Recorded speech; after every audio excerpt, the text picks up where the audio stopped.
Good afternoon, everybody. Welcome to the 3 o'clock session. The FlexCare fact for this is if you have NCI Pro and or hosted AV, NCI offers tickets for the budgeted customers. As a budgeted customer, you can now subscribe to these tickets by talking to your account executive. Rather than you checking your devices to verify they have the latest updates, NCI will now do that under these monthly tickets. This afternoon's session is securing the endpoint proactive defense with ThreatLocker. And Tate will be presenting this. I'm sure you're all familiar with him.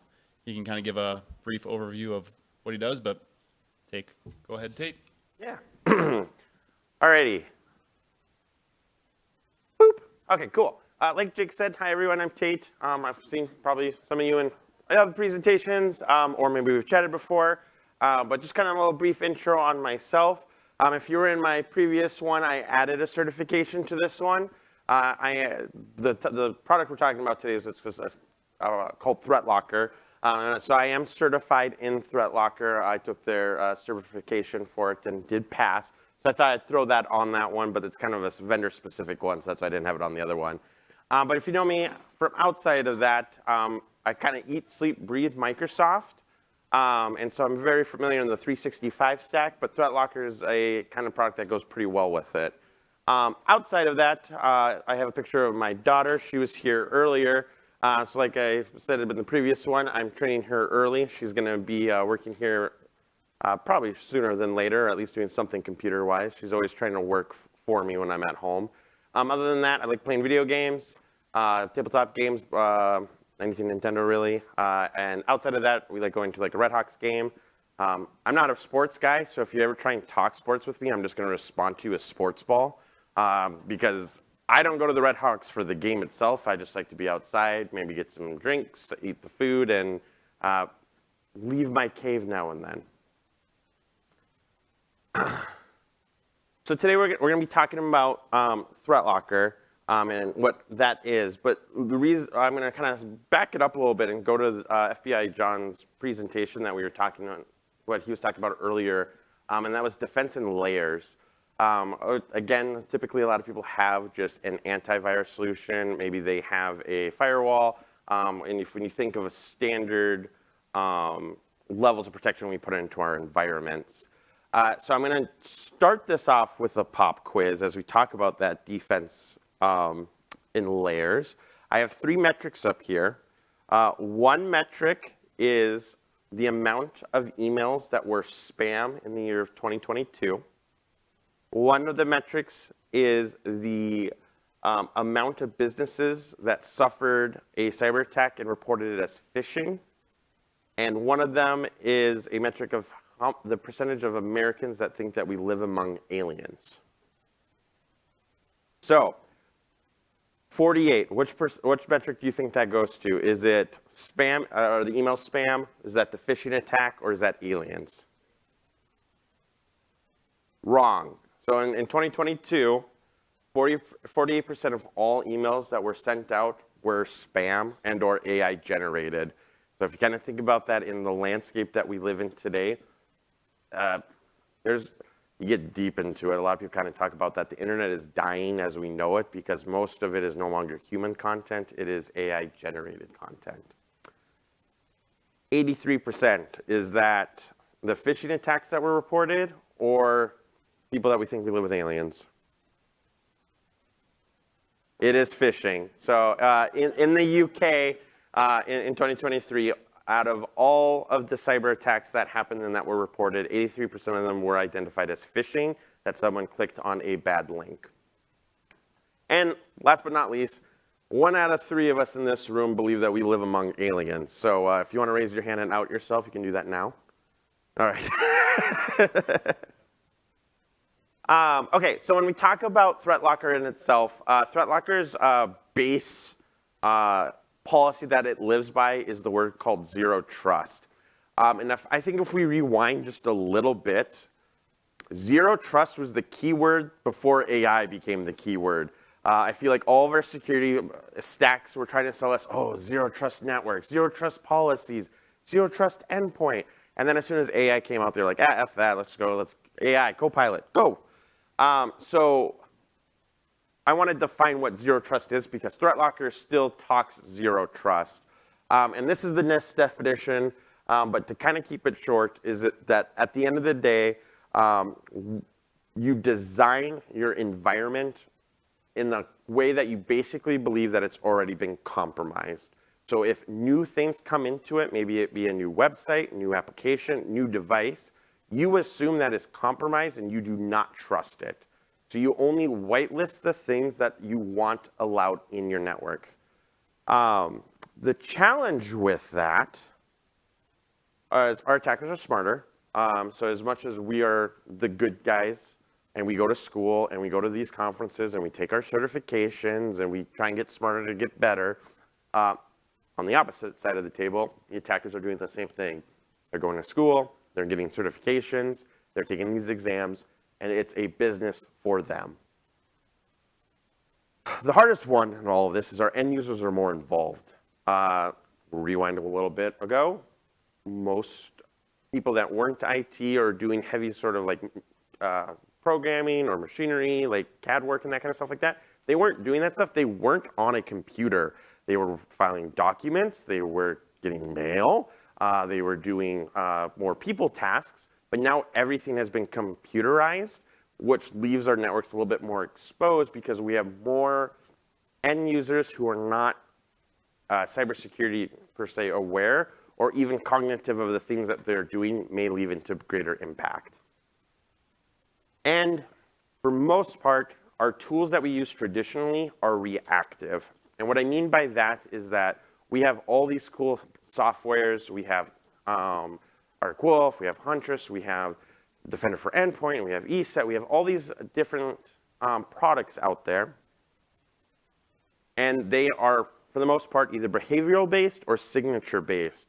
So if they've seen the signature before, or they may just block it right out because it's a known thing. But when you start talking about zero-day vulnerabilities and stuff that we haven't seen before, the antivirus doesn't stop it until it catches some behavioral things that, oh, this is encrypting stuff, now we lock it down. And so the tool in that sense is reactive. It needs to see the bad in order to stop it.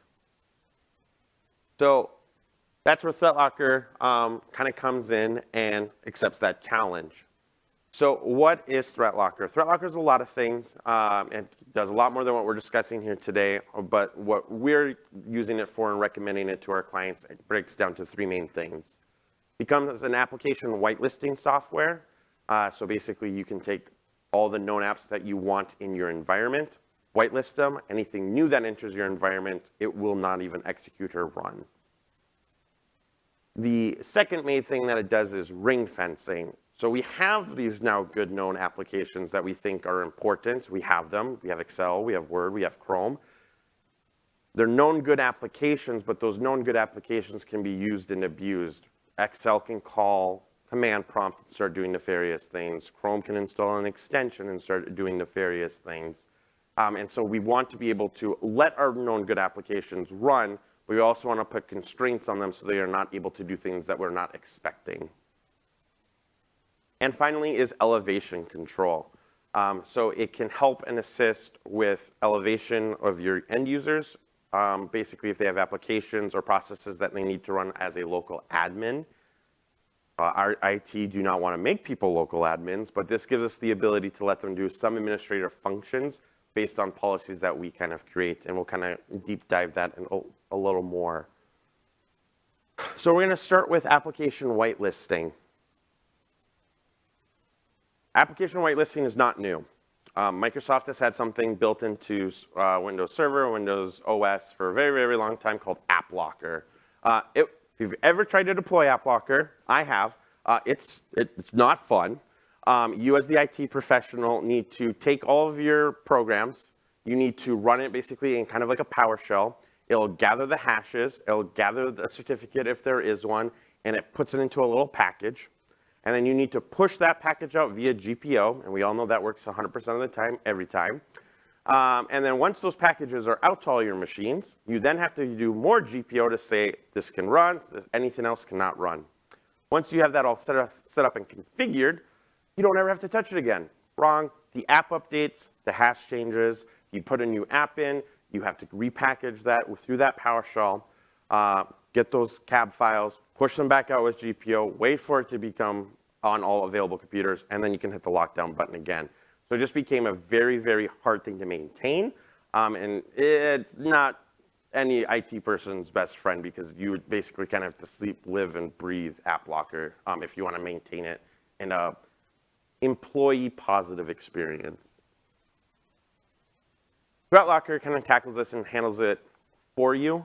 When you deploy out ThreatLocker, it goes into something that's called learning mode. Learning mode basically goes onto all your all of your endpoints, and you push it out in some main fashion. May that be GPO, may that be an RMM solution, may that be Intune. It's blasted out into all the computers. From there, then, that device goes into learning mode, and as your end users run the software that they are doing daily, it's capturing those hash files and starts making policies automatically based on what it's seeing, and then puts it into a permit mode. So when you go into a lockdown mode, those are already perceived and known, so they will be allowed. And then the other thing that's really nice with that learning mode is you can set up learning mode in two different facets. You can have it be in a group mode. So if computer A learns something, that means computer B can run it without even having seen it before. Or you can get it pretty locked down to the point where it's each computer has their own set of policies. And then you can even have an org level policy. So there's kind of like a fruit tree you can follow depending on how you want to structure your policy sets. And ultimately, the maintaining becomes relatively easy. As you go into that lockdown and that secured mode, you have prompts that will pop up when an end user has a new software or something attempts to update. They will see something like this on the right-hand side. We can customize that for either an NCI logo or you can customize it for your own internal logo so it's not looking like what is this to your end users. But they can simply put in a request and say, hey, I need this for a very important reason. So in here I was trying to install Steam for us gamers out there, very important. I did not get that one approved. But I can put that all in and I can hit send a request. For us as IT professionals then, ThreatLocker will let you download an app onto your phone and you can approve them right from there. Or if you're managing it with Network Center, we can look at those for you and improve them based off of your recommendations on what you want in your environment. So we're going to do a quick demo of what this looks like here in action. Warning, I'm going to do some ransomware. So I have, through some drinking and nights with Copilot, I am now a hacker. So that's how easy this is, unfortunately. But also, I am putting this on a cloud PC, so it's not here, and it's in a VM, so it's pretty self-contained.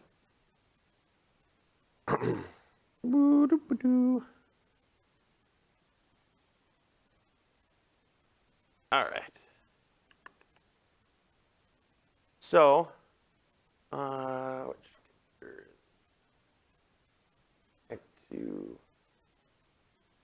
perfect. All right. Keep it contained. Okay, so inside here, this is just a little VM. It's fully patched Windows 11 25H2. It has got Microsoft Defender for Endpoint on here. This is I made it ransomware, so you can kind of consider this as a 0-day because it really hasn't been seen before. And I'm going to run this fun little thing that Tate, the end user, got off an email and I was told it was a fun image to click on. But before I do that, I'm going to kind of show some stuff. I got some Ninja reports here that show some really important stuff that I was doing. Yep, good reporting. I got some fun pictures that are important for some shape or form. So those will load up in here. But we're going to go ahead and click that button. And if I'm a really good hacker, things are going to start getting encrypted. And now I've been encrypted by Dr. Evil. So of course, he's going to tell me that 4 files have been encrypted. And in order to recover that data, I have to send him exactly $1 billion in Bitcoin to that following address. I don't think that address exists. I just had it generated. If it does, please don't send money to it. But you can email the transaction if you do decide to do it to Dr. Evil himself. So that's kind of a spooky little ransomware that pops up on there. But to kind of show you now, if I try and run those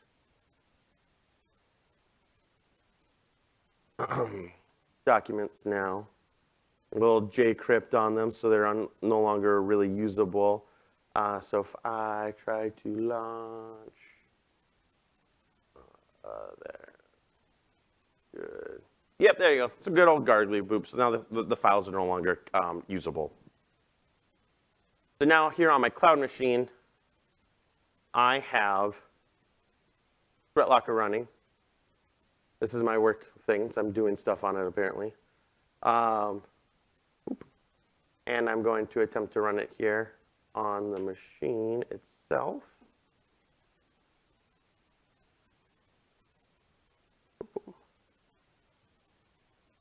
Demo, go through my long trail. I did create a decryptor for myself just in case if I do mess this up. I think that one says bin. I cannot read that. That's blurry. Da, da, da, da.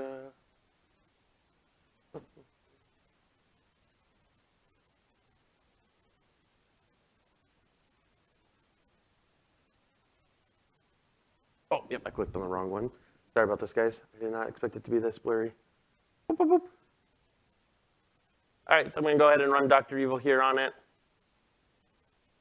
And ThreatLocker is on here and secured. It doesn't know what this hash is on there. And so just straight on there, it's going to say Windows doesn't have access to it. So ThreatLocker saw this hash, doesn't know what it is, and it has blocked it. I can tell that ThreatLocker has blocked it based on, if I go into the agent itself, it will actually do what is called a unified audit. So I can see blocked items. And it's a little blurry, so it's not going to be the best, but you can see there at this time that demo attempted to run, that executable was blocked, and it was denied. Any questions on the application whitelisting?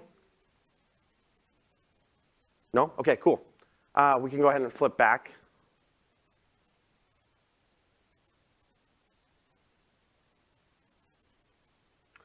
All right, so then the next one we're going to talk about is ring fencing. And so again, ring fencing is specifically allowing to protect our known good applications and constrain them to the point that they're unable to be abused in certain potential attacks. So it prevents known approved apps from gaining that access. So again, a very common one that we think about is like macros instead of like Excel and Word. Someone gets a known good Word document, that's a safe file, we expect that. Maybe it's even coming from someone because someone we trust, but they've been compromised and now they're trying to send out and continue the chain.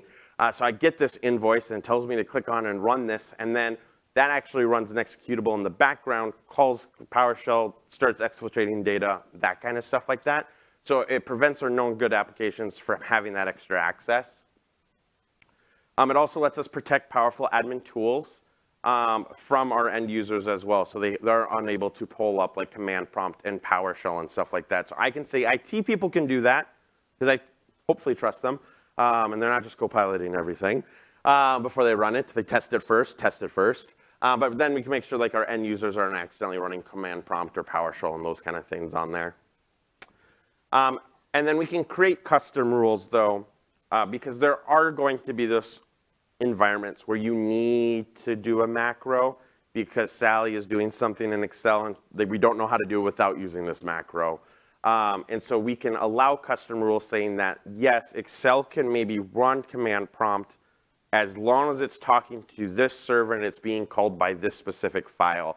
So we can create very specific and granular rules that if you need to have some sort of level of privilege from that application, again, you can keep it restrained so it can't just go talk out to the open internet. And so we're going to do a little demo for that as well. So if we want to pop back in, this one's a lot simpler.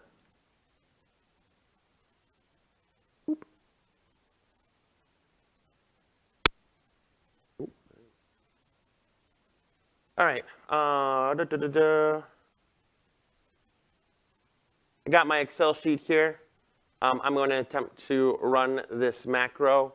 Again, a little blurry on here, so I apologize for that. But basically what this macro is going to do, this is not a malicious thing, but it's a macro that's going to call command prompt to open Notepad. So I'll attempt to run it. And I'm going to get an error on there because ThreatLocker has blocked it, saying that while Excel is a known good application and it is allowed, it is not allowed to call command prompt. And so we can pull that up on there. And that's going to be on that bottom one there. It's attempting to pull PowerShell, excuse me. So it's confining that application into a known good state, so it's not being able to be abused. And we can swap back to the PowerPoint. While that's going, I'm going to flip-flop these. So then the last one that we're going to be kind of talking about in a perspective is that elevation control. And so elevation control, again, I'm going to pick on QuickBooks because I like picking on QuickBooks. QuickBooks is awful. But if you've ever ran QuickBooks in your environment, in order to update QuickBooks, you have to be what? Local admin. And what happens if an update is needed? They can't use the software because every time they try and launch it, it goes, you need to update your software. Please update your software. And so then you get a ticket, and then you realize it's QuickBooks. You push it off a little bit because you don't like QuickBooks. You really hope that the update doesn't break anything. And you'd rather just let the end user do it. So either A, we're good IT and we don't let them be local admins and we just deal with it. Or B, we're maybe a one-man shop. We don't have enough staff. We have 700 other things to do. We do the quick fix and let them be a local admin and we move on. Or maybe we're making our end users local admin because they have other things that they need to run and be able to execute. No harm to us. We're just trying to get things to work so the business can stay functioning and stay running. But now this gives us that ability to lock down the user accounts. I can make them just standard users. And I can create policies on applications that, yes, Sally can run it as a local admin. And I can set it to be certain times. So I can say I can get a ThreatLocker request when they attempt. So that's what you're going to kind of see here in the demo, excuse me, where I'll actually get a pop-up screen and I can put in a ThreatLocker request. So I could say, yes, Sally can run it off my phone, hit approve. Sally can run it as a local admin for an hour. Or if it's something that updates a lot or it's an application that always needs to be ran as local admin, I can set ThreatLocker, and that's kind of the image over there. It can set to auto-elevate that application every time it runs for a specific user or computer to auto-elevate it as a local admin. So, like I said, you don't have to make your end users local admins anymore. You can just create policies to give them the admin rights that they need. Goes hand in hand with ring fencing, though. Not here, but a good example, Putty. Maybe I need that to be a local admin to run, to do certain things, to SSH into something. But when I SSH into it, or maybe it pulls up command prompt to move data or whatever, just because Putty is a local admin does not mean command prompt becomes a local admin. So it still restricts within ring fencing, so it allows those two to tie together. And then the benefit is users can make requests. So if you have that printer that they're trying to install from home, again, I hate printers, that's my second big hate, they can request to become a local admin temporarily to install that printer driver. So we will just kind of show what that looks like for an end user. So we'll do a quick little demo time here.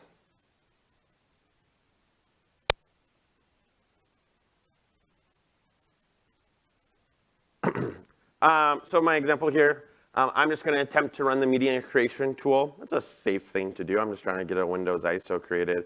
But I'm going to try and run that as an administrator. This computer is not a local admin. So I'm going to get my standard UAC prompt. But what you're going to notice is it looks a little different. So if I have local admin rights, I can just type them in. If I'm right next to them, I can write that in there. But I will get a little spot here where I can go request ThreatLocker elevation. I can enter my email, put in my request on the reason why I'm doing it, and I can hit send request. And this is now kind of built into Windows in the sense they've kind of rewritten the UAC prompt that pops up. And so then that then goes to my phone. I can hit approve. And again, I can either create policies based off of, is this a one-time thing? Is this a weekly thing? or is this like a mass user thing that I just always need to allow this one application to be auto-elevating for that end user so they can continue with their workflow. And that is it for that demo. So we can go ahead and switch back. And thank you so much. We are done doing the flip-flop game. So from start to finish, what does this all kind of look like to kind of wrap it all up? Like, how do if you're interested in ThreatLocker and that's something you want to push out into your environment, what does it look like to go from deploy to secure? So day one, we deploy with automation. So I push out the ThreatLocker agent, again, either through GPO, Intune, RMM, however best is for you. You can also send links. Like, there's multiple ways of getting it pushed out on there. We let it sit on your computer for a week. And then day 7, we do our first unified audit. So that is, you'll sit down with myself, and we'll review your, or I guess not just me, people from Network Center. We'll review your environment. We will take a look at all your computers, and we will see what applications are running in your environment. And we can set to have certain applications be group allowed. We can get really creative and start doing things in specific departments. So like QuickBooks can run in accounting, but can't run anywhere else. So we can kind of have that level of flexibility. And then we can set global organization level rules that like, hey, Office 365, that's always allowed. Day 14, we do a second audit. We review. This main audit we're really looking for is for line of business applications. The end goal with it is we don't want to have end user disruption when applications start updating.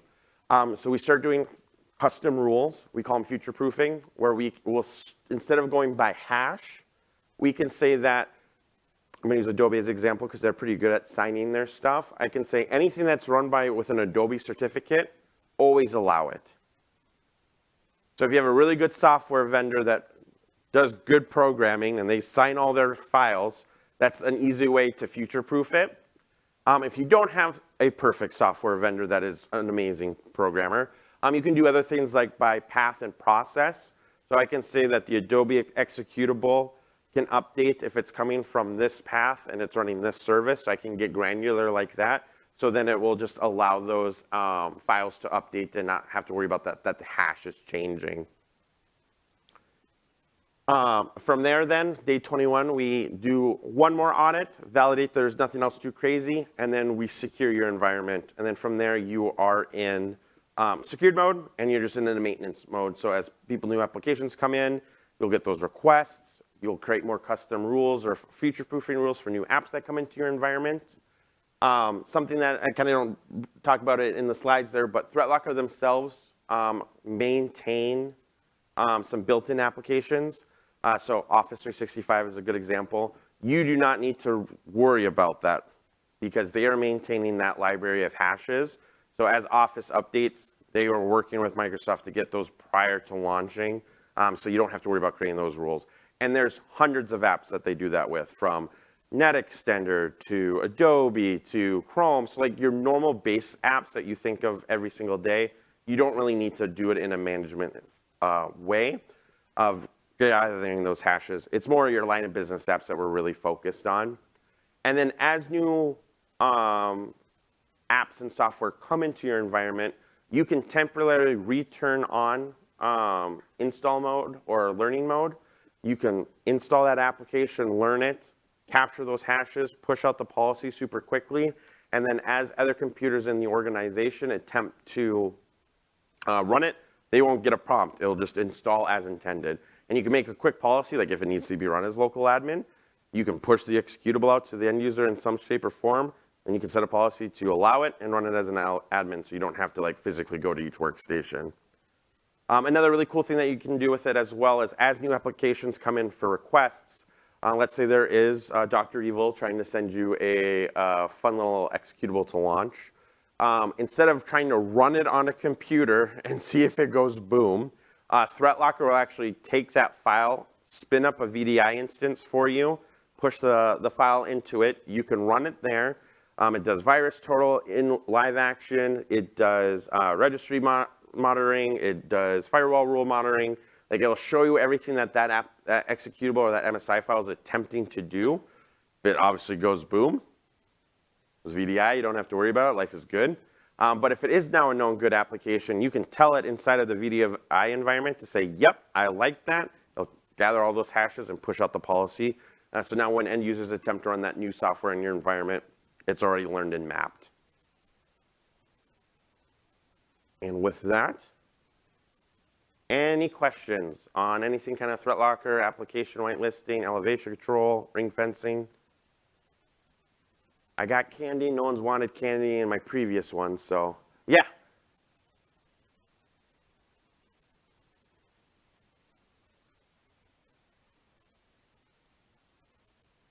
So there's, have I ever not gotten it to work? No. In the beginning, as I learned ThreatLocker,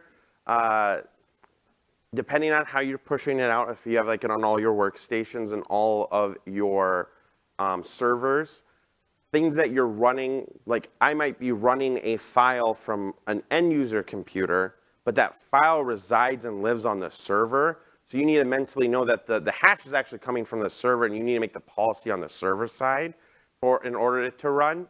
So there's that learning step with that, and I have gone through that, so you do not need to. But those are the things that I've run into. But I've never really seen anything kind of break and stop it. A good example, I had a customer come up to me, they were using a different one. They use Duo as their MFA solution, but they also use it for admins to approve. Like, hey, I'm putting this in, I want an admin to prompt it. And so they were using a competitor, and when they would attempt to auto-elevate, Duo would pop up and be like, yo, what up? I need an approval. And obviously the admin wasn't there. ThreatLocker runs it as a service instead of an actual like user that I believe that product did. So it bypasses the Duo issue on there. So you can still push out your policies and not need to worry about the Duo prompt. Good question. Would you like candy? Any other questions? Yeah. So not related to anything Microsoft or anything like that. So ThreatLocker is its own licensing. We just sell the base license, and the base license includes the application whitelisting, elevation control, ring fencing, includes two other modules that we didn't talk about today, but can be very powerful for like your backups. There's a storage control. So you can basically, if you're using Veeam, Shadow Protect, whatever your backup solution is, you can say that this server can only write to this server if they have ThreatLocker on it, and I can only write to these drives. So you can grab the serial of the drives, and ThreatLocker will actually validate that you're only backing up to those specific things. So that's part of the module you'll get with it. The last one is network access control. Think of it as a built-in firewall, so you can control like ports and stuff like that. And you know, this can talk to this as long as ThreatLocker is on both agents. So both destinations. So that's included in there, and that's their base licensing. You can go up. They do like a built-in web control. So think like an umbrella or something like that. They also do, they call it config manager. If anyone was familiar with a product called ThirdWall, they did like registry edits or like local group policy edits if you didn't really have like a domain controller. ThreatLocker acquired them, so they have that rolled into it. They call it config manager. Works good if you have local workstations that you want to push policy out, but obviously it's not tied to like a domain or something in that fact. They have a 365 one. So yeah, a whole bunch of extra stuff that is not in the license that we're recommending. If you wanted to look at those different solutions, I am able to help out with those. I just focused on these three because I feel like that's the big broad that most people are looking for. And if you're interested in ThreatLocker in your environment, the QR code here, one, it's a trick. No, I'm just kidding. You can scan this one, it's safe. What it sends you to is a Microsoft form. If you fill it out, it'll go to your account rep. And then we can schedule like a live demo, like in an environment or anything like that.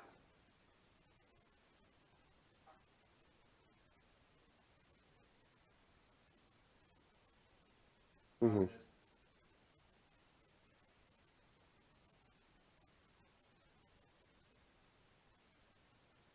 They're made in ThreatLocker. Yep. And so if you have a really big environment, it's a little bit of manual process on there.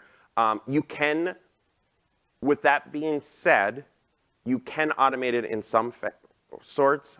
So when you create a group, each group gets their own installer. So if you have specific OUs or ways that you're already managing and separating your workstations, you can create a group policy for that specific group, push it out to that specific OU, and that will do it for you. Like the server one's its own one. And so you can kind of pre-do it. It's not, like I said, syncing into Active Directory, but you can kind of automate it in a sense. Good question.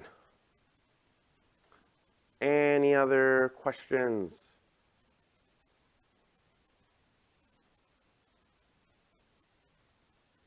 Alrighty. Well, with that being said, I think we give back some of your time then, unless we got anything else, or if you want to come chat with me, I'll be up here.